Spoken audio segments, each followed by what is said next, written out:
हमारे इस YouTube channel पर आप सभी का स्वागत है। हमने पिछले वीडियो में स्वरों के बारे में जानकारी ली थी। आज हम व्यंजनों के बारे में जानकारी लेने वाले हैं। व्यंजन, जिन वर्णों को बोलने में स्वर की सहायता लेनी पड़ती है उन्हें व्यंजन कहते हैं। इन व्यंजन वर्णों की संख्या होती है 35।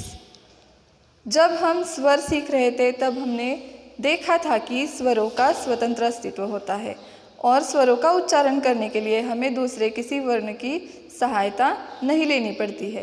पर यहाँ पर हम जो व्यंजन आज देख रहे हैं उनका जब हम उच्चारण करते हैं तो हमें दूसरे वर्णों की मतलब स्वरों की सहायता लेनी पड़ती है। व्यंजन वर्ण को बनाने के लिए हमें स्वर की सहायता लेनी पड़ती है। जैसे कि क और क के नीचे एक छोटा सा चिन्ह हमें दिखाई देता है, उसे कहते हैं हलंत। जब किसी वर्ण के नीचे ये हलंत चिन्ह लगाया जाता है तो वो बिना स्वर का वर्ण होता है। जब हम उसमें किसी स्वर को मिलाए तो ही वो पूरा व्यंजन बन सकता है। चलिए अब चलते हैं व्यंजन के भेद की तरफ। व्यंजन के भेद 3 होते हैं: स्पर्श व्यंजन, अंतस्थ व्यंजन और ऊष्म व्यंजन। अब देखते हैं पहला व्यंजन, स्पर्श व्यंजन। स्पर्श व्यंजन के फिर उपभेद भी होते हैं। पहला कंठ व्यंजन, दूसरा तालु व्यंजन, तीसरा मूर्धा व्यंजन, चौथा दांत व्यंजन और पांचवा होठ व्यंजन। अब इनमें कौन कौन से वर्ग के व्यंजन आते हैं वो देखते हैं। कंठ व्यंजन में क से न तक व्यंजन होते हैं। तालु व्यंजन में च से न तक व्यंजन होते हैं।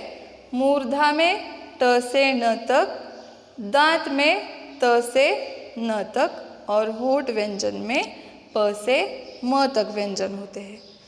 अब ये जो क से न तक व्यंजन है इन्हें क वर्ग व्यंजन कहा जाता है। च से न तक आने वाले व्यंजनों को च वर्ग व्यंजन कहा जाता है। ट से न तक आने वाले व्यंजनों को ट वर्ग व्यंजन कहा जाता है। त से न तक आने वाले व्यंजनों को त वर्ग व्यंजन कहा जाता है और प से म तक आने वाले व्यंजनों को प वर्ग व्यंजन कहा जाता है। अब देखते हैं इन व्यंजनों का अर्थ। मतलब ये जो कंठ व्यंजन है इसका अर्थ क्या होता है? कंठ व्यंजन मतलब हमारे कंठ से यानी कि हमारे गले से जो व्यंजनों का उच्चारण होता है उन्हें कहते हैं कंठ व्यंजन। देखिए उदाहरण के तौर पर अगर हम क, ख, ग इनका उच्चारण करके देखिए, उनका उच्चारण स्थान हमारा गला होता है। बाद में तालु व्यंजन। इस तालु व्यंजन में जो व्यंजन आते हैं च, छ, ज, इनका उच्चारण करते समय हमारी जो जीभ है वो कहाँ चिपकती है? तालु की तरफ चिपकती है, इसीलिए उसे तालव्य व्यंजन कहा जाता है। तीसरा वर्ग है मूर्धा व्यंजन।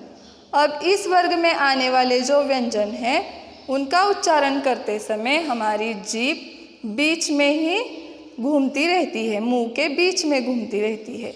जैसे कि ट, ठ, ड, ढ इनका उच्चारण हमें करके देखना चाहिए, तब हमें समझ में आएगा कि इनका उच्चारण स्थान कौन सा है और किस तरह से होता है। चौथा है दांत व्यंजन। अब इस वर्ग में जो व्यंजन है त से न तक आने वाले, इनका उच्चारण स्थान मतलब इनका उच्चारण करते समय हमारी जो जीभ है वो हमारे दांतों से चिपकती है, इसलिए इन्हें दांत व्यंजन कहा जाता है। और अगला जो भेद है वो है होठ व्यंजन।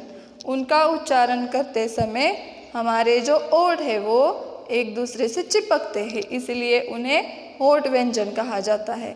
जैसे कि प, फ, ब, भ इनका उच्चारण करते समय हमारे जो ओठ है वो एक दूसरे के साथ चिपकते हैं। ये हुआ हमारा व्यंजन का पहला भेद। अब देखते हैं दूसरा भेद। दूसरा भेद है अंतस्थ व्यंजन। इन व्यंजनों का उच्चारण करते समय स्वर और व्यंजन इनके मध्य इनका उच्चारण होता है। और ये व्यंजन कौन कौन से हैं? य, र, ल और व। अब देखते हैं तीसरा व्यंजन का भेद, वो है ऊष्म व्यंजन। ऊष्म व्यंजन का जब हम उच्चारण करते हैं तो गर्मी पैदा होती है, मतलब इनका उच्चारण करते समय हमें थोड़ा सा जोर देना पड़ता है, जैसे कि श, श, स, ह। ये जो व्यंजन है इनका उच्चारण करते समय हमें इन पर जोर देना पड़ता है, जिसकी वजह से गर्मी पैदा होती है, इसलिए इन्हें ऊष्म व्यंजन कहा जाता है। ये हुए व्यंजन के मुख्य 3 भेद। अब चलते हैं व्यंजन के अन्य भेद की तरफ। व्यंजन के अन्य भेद है संयुक्त व्यंजन, द्वित्व व्यंजन और संयुक्त अक्षर। पहले देखते हैं संयुक्त व्यंजन। संयुक्त व्यंजन किसे कहा जाता है? तो जब एक से अधिक व्यंजन एकत्र आकर जो व्यंजन तैयार होता है उन्हें कहते हैं संयुक्त व्यंजन। जैसे कि यहाँ पर क, श ये 2 व्यंजन हैं और इनमें अ ये स्वर मिलाया तो हमें कौन सा व्यंजन मिला? क्ष ये व्यंजन मिला। आगे त और र, इन 2 व्यंजनों में अ इस स्वर को मिलाया तो त्र ये व्यंजन मिल गया। ज, ण और अ, इन वर्णों को मिलाकर हमें कौन सा व्यंजन मिला? ज्ञ। श, र और अ, इन वर्णों का मिलान करके श्र ये व्यंजन तैयार हुआ। तो इस प्रकार एक से अधिक जब वर्ण मिलकर जो वर्ण तैयार होता है उसे कहते हैं संयुक्त व्यंजन। अब तीसरा जो प्रकार है वो है द्वित्व व्यंजन। द्वित्व व्यंजन का अर्थ क्या होता है? जब 2 समान व्यंजनों का मेल होता है, मतलब 2 समान व्यंजन जब आपस में मिल जाते हैं तो द्वित्व व्यंजन तैयार होता है। जैसे कि खट्टा। खट्टा इस शब्द में त ये वर्ण 2 बार आया है, मतलब त इस वर्ण का मिलान हुआ है, इसलिए यहाँ पर द्वित्व व्यंजन तैयार हुआ है। इस प्रकार अगर कोई भी 2 समान व्यंजन मिल जाते हैं तब द्वित्व व्यंजन तैयार होता है। अब है तीसरा भेद, जो है संयुक्त अक्षर। संयुक्त अक्षर का अर्थ है 2 अलग व्यंजनों का मेल। जब हम 2 अलग अलग व्यंजन एकत्र करते हैं और वो एकत्र आने के बाद जो व्यंजन तैयार होता है उसे कहते हैं संयुक्त अक्षर।